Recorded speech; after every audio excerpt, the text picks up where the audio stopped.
ಇವತ್ತು ಡಿ.ಕೆ. ಶಿವಕುಮಾರ್ ಅವರ ಹೇಳಿಕೆ, ಸಿದ್ದರಾಮಯ್ಯನವರ ನಡೆ ನೋಡಿದ್ರೆ ಮೇ 5ನೇ ತಾರೀಕು ಆದಮೇಲೆ 5 ರಾಜ್ಯಗಳ ಚುನಾವಣೆಯ ರಿಸಲ್ಟ್ ಬಂದ ಮೇಲೆ ತಮಿಳುನಾಡು, ಕೇರಳ, ಪಾಂಡಿಚೇರಿ, ಅಸ್ಸಾಂ ಮತ್ತು ವೆಸ್ಟ್ ಬೆಂಗಾಲ್ ಈ ರಿಸಲ್ಟ್ ಬಂದ ಮೇಲೆ ಮೇಲ್ನೋಟಕ್ಕೆ ಅನಿಸಿದೆ ಕರ್ನಾಟಕದಲ್ಲಿ ಕಾಂಗ್ರೆಸ್ ಸರ್ಕಾರ ಕ್ರಾಂತಿಗೆ ಒಳಗಾಗುತ್ತೆ ಅನ್ನೋದು ಮೇಲ್ನೋಟಕ್ಕೆ ಕಾಣಿಸ್ತಾ ಇದೆ.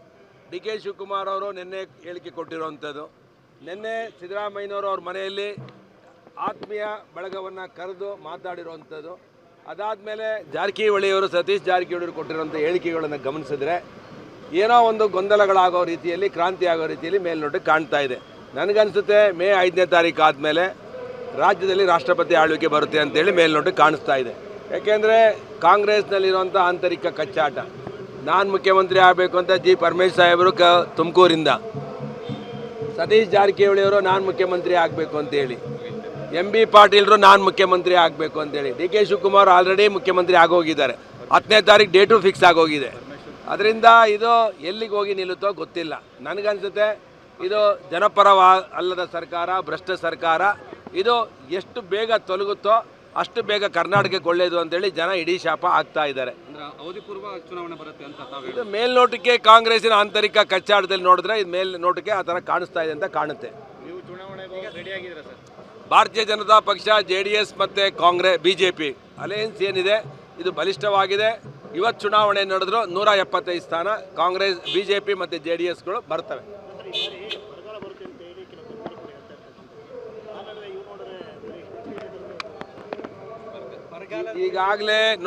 ಈಗಾಗಲೇ ಹವಾಮಾನ ಇಲಾಖೆಯವರು ಹೇಳಿದ್ದಾರೆ ಈ ವರ್ಷ ವಾಡಿಕೆಗಿಂತ ಕಡಿಮೆ ಮಳೆ ಆಗುತ್ತೆ ಅಂತೇಳಿ. ಈಗಾಗಲೇ ನಮಗೆ ಯುಗಾದಿ ಹಬ್ಬ ಆದಮೇಲೆ ಸಾಕಷ್ಟು ಪ್ರಮಾಣದಲ್ಲಿ ಮಳೆ ಆಗಬೇಕಾಯಿತು. ಯಾವ್ಯಾವ ಫೋರ್ಕ್ಯಾಸ್ಟ್ ಕೊಟ್ಟಿದ್ದಾರೋ ಆ ಫೋರ್ಕ್ಯಾಸ್ಟ್ಗಳು ವಿರುದ್ಧವಾಗಿ ಮಳೆ ಆಗ್ತಾ ಇಲ್ಲ. ನಮ್ಮಲ್ಲಿ ಈಗಾಗಲೇ 50 ಹಳ್ಳಿ ಕುಡಿಯೋ ನೀರಿಲ್ಲ. ಇವತ್ತು ಎಲ್ಲ ಹಾಹಾಕಾರ ಎದ್ಬಿಟ್ಟಿದೆ ಹಳ್ಳಿಗಳ ಕಡೆ. ಈ ರಾಜ್ಯ ಸರ್ಕಾರ ಬೋರ್ವೆಲ್ಗಳಿಗೆ ಹಾಕೋಕ್ಕೆ ₹1 ಹಣ ಬಿಡುಗಡೆ ಮಾಡಿಲ್ಲ. ಬರೀ DC ಅಧ್ಯಕ್ಷರಲ್ಲಿ ಮೀಟಿಂಗ್ ಮಾಡಿ ಬರೀ ಟ್ಯಾಂಕರಲ್ಲಿ ನೀರು ಹೊಡೀರಿ ಅಂತ ಹೇಳ್ತಾರೆ.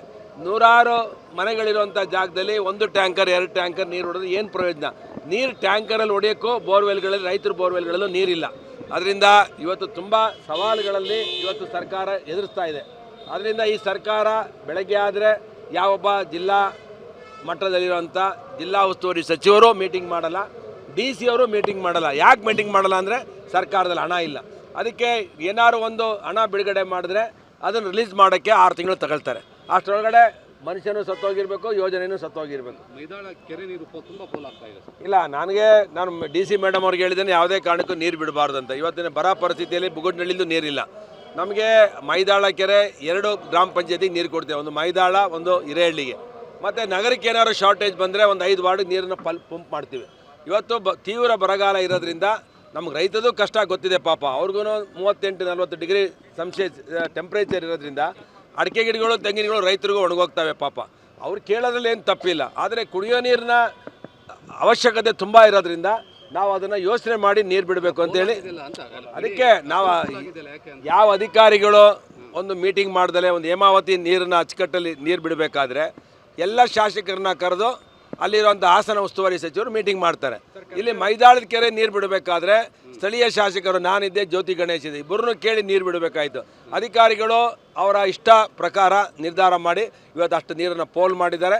ಅದರಿಂದ ಅವ್ರ ಮೇಲೆ ಕ್ರಮ ಆಗಬೇಕು ಅಂತೇಳಿ ಜಿಲ್ಲಾ ಉಸ್ತುವಾರಿ ಸಚಿವರಿಗೆ ಹೇಳಿದ್ದೇನೆ. ರಾಜಣ್ಣವರು ನನಗೆ ಫೋನ್ ಮಾಡಿದ್ರು ನೀರು ಬಿಡಿ ಅಂತ. ನಾನು ಹೇಳಿದೆ ಈ ಥರ ತೀವ್ರ ಬರಗಾಲ ಎದುರಿಸ್ತಾ ಇದ್ದೇವೆ, ಕುಡಿಯೋ ನೀರಿಗೆ ನಮ್ಗೆ 50 ಹಳ್ಳಿಗಳಲ್ಲಿ ನೀರಿಲ್ಲ, ರೈತರಿಗೂ ನಮಗೆ ಕನ್ಸರ್ನ್ ಇದೆ, ಸ್ವಲ್ಪ ಮಳೆ ಪ್ರಾರಂಭ ಆಗಲಿ ಆಮೇಲೆ ನಿರ್ಧಾರ ಮಾಡಿ ನೀರು ಬೇಡ ಅಂತ ಹೇಳಿದ್ದೆ. 1-2 ಮಳೆ ಬರಲಿ ತುಮಕೂರಿನಲ್ಲಿ, ಸ್ವಲ್ಪ ಟೆಂಪ್ರೇಚರ್ ಕಡಿಮೆ ಆದಮೇಲೆ ಬೇಡ ಅಂತ ಹೇಳಿದ್ದೆ ನಾನು.